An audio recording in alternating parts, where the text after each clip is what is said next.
पटना के बापू सभागार में प्रशांत किशोर ने एक बार फिर युवाओं को लेकर बात की। प्रशांत किशोर के भाषणों का केंद्र हमेशा ही बेरोजगारी, पलायन और बेहतर शिक्षा जैसे मुद्दे रहे हैं।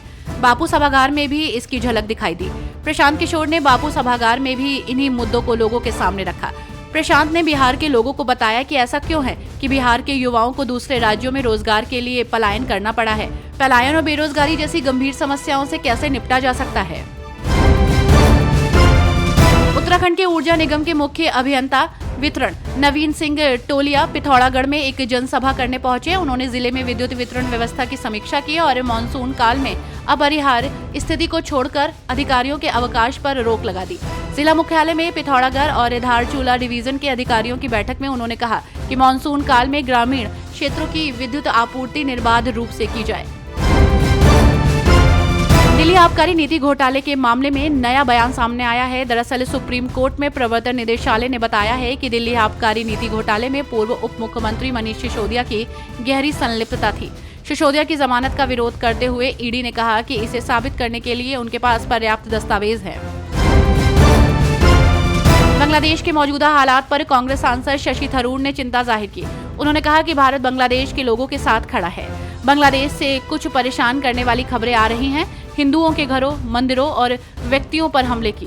हम सभी ने कल लूटपाट की तस्वीरें देखी। हो सकता है कि कुछ दिनों में स्थिति शांत हो जाए और स्थिर हो जाए। अगर ऐसा नहीं होता है तो शरणार्थियों का हमारे देश में भाग जाने का भी जोखिम है और ये गंभीर चिंता का विषय होगा। बांग्लादेश के मुद्दे पर संसद में सर्वदलीय बैठक चल रही है। विदेश मंत्री डॉक्टर एस जयशंकर ने विभिन्न राजनीतिक दलों के सदस्यों को जानकारी दी। बैठक में केंद्रीय गृह मंत्री अमित शाह, विदेश मंत्री एस जयशंकर, रक्षा मंत्री राजनाथ सिंह, राज्यसभा में नेता सदन जेपी नड्डा, संसदीय कार्य मंत्री किरेन रिजिजू बैठक में मौजूद हैं। वहीं विपक्ष की ओर से राहुल गांधी और केसी वेणुगोपाल भी बैठक में पहुंचे हैं। आपको बता दें कि बांग्लादेश में हिंसा में कम से कम 135 लोगों के मारे जाने का अनुमान है।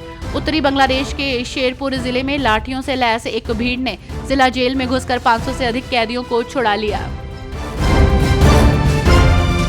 बांग्लादेश में तख्ता पलट हो चुका है। बांग्लादेश की पूर्व प्रधानमंत्री शेख हसीना बीते 14 घंटे से गाजियाबाद के हिंडन एयरबेस में एक सेफ हाउस में है। वो कल बांग्लादेश के पानागढ़ से C-130J सुपर हरक्यूलिस विमान से गाजियाबाद पहुंची थी। ऐसे में इस मामले को लेकर सियासी बवाल मचा हुआ है।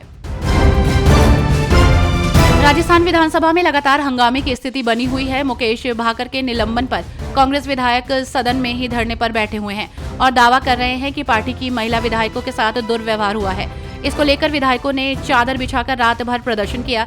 इस बीच अशोक चांदना का धरने के दौरान का ही एक वीडियो सोशल मीडिया पर वायरल हुआ, जिसमें वो कथित तौर पर महिलाओं के लिए आपत्तिजनक लफ्जों का इस्तेमाल कर रहे हैं। बांग्लादेश में तख्ता पलट के बाद छात्र नेताओं ने नोबेल पुरस्कार विजेता मोहम्मद यूनुस को अंतरिम सरकार का नेतृत्व करने का आह्वान किया है। ढाका ट्रिब्यून की रिपोर्ट के अनुसार भेदभाव विरोधी छात्र आंदोलन के नेताओं ने बांग्लादेश की मौजूदा चुनौती से निपटने के लिए नोबेल पुरस्कार विजेता डॉक्टर मोहम्मद यूनुस के नेतृत्व में एक अंतरिम सरकार का प्रस्ताव दिया।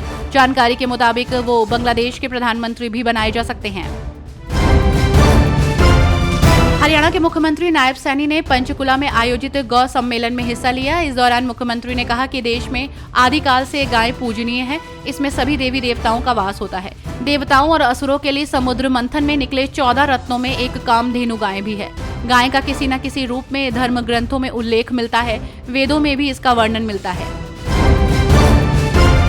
दिल्ली भारतीय जनता पार्टी ने पूर्व विदेश मंत्री रही सुषमा स्वराज की पुण्यतिथि पर लोधी रोड स्थित वीर सावरकर पार्क में पौधारोपण अभियान चलाया। इस मौके पर नई दिल्ली से बीजेपी सांसद बांसुरी स्वराज ने अपनी दिवंगत मां सुषमा स्वराज की याद में पौधारोपण किया और उन्हें श्रद्धांजलि अर्पित की।